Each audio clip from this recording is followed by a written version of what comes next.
Of course, it's time for us to catch up with a topic that I think Graham knows all too well about. Wow. And now on Freedom Day in America, a plucky little boy known as the hashtag birth control baby, and you probably would have seen this all over social media, was actually photographed just after he was born, holding his mother's contraceptive device in his hand. Now, while the photo was staged, he was conceived despite his mom being on birth control. Now, chuckling away in disbelief, Dr. Reinarda van Waart, an obstetrician gynaecologist, is joining Expresso this morning to chat about this particular story, yes, but as a nice lead-in to talking about the ins and outs of unexpected pregnancies. Doctor, thank you so much for joining us.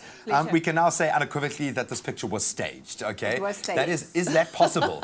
Could a baby be born holding... Wow. No, thank you very much. Don't believe anything you see on Facebook.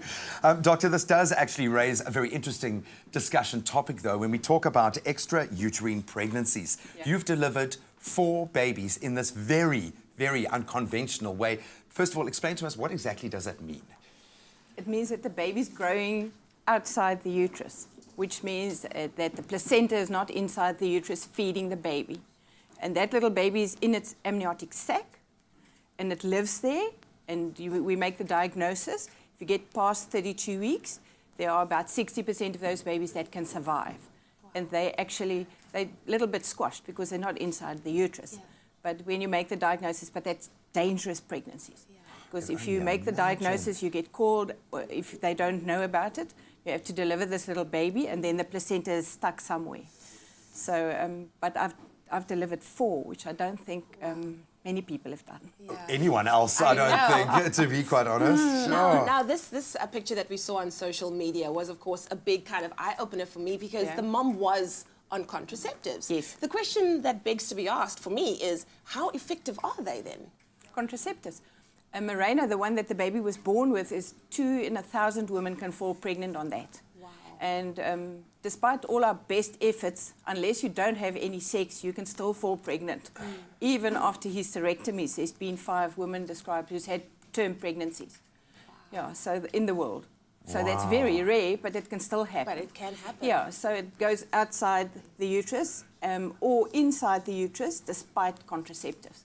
And that's a shock to a mom. Yeah. An absolute shock. I'm glad you raised that issue. It's a shock to the dad as well. Let me of course. tell you. But yeah, of course. and I have to mention her name, Dr. Catherine Elliott, was an emotional pillar for the 2 of us. What advice do you have, coming from your vast experience, for women, for mothers that weren't planning to have a baby, that have been thrust into this whirlwind journey?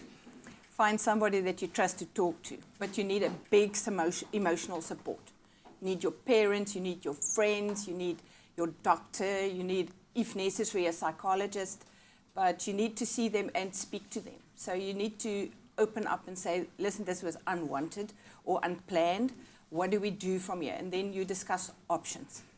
But a baby is wonderful to have. Absolutely. I'll say that unwanted feeling doesn't last very long, no. and it Unless might not you see be planned. the first little heartbeat. Oh my goodness! It will, honestly, speaking from my own past experience in the last couple of weeks, it'll be the best thing that has ever happened to you. And while unexpected pregnancies are rare, we can see them as an opportunity to celebrate the miracle that is bringing a little human being into the world, and it is a joy and a gift that I certainly treasure every second of my life now.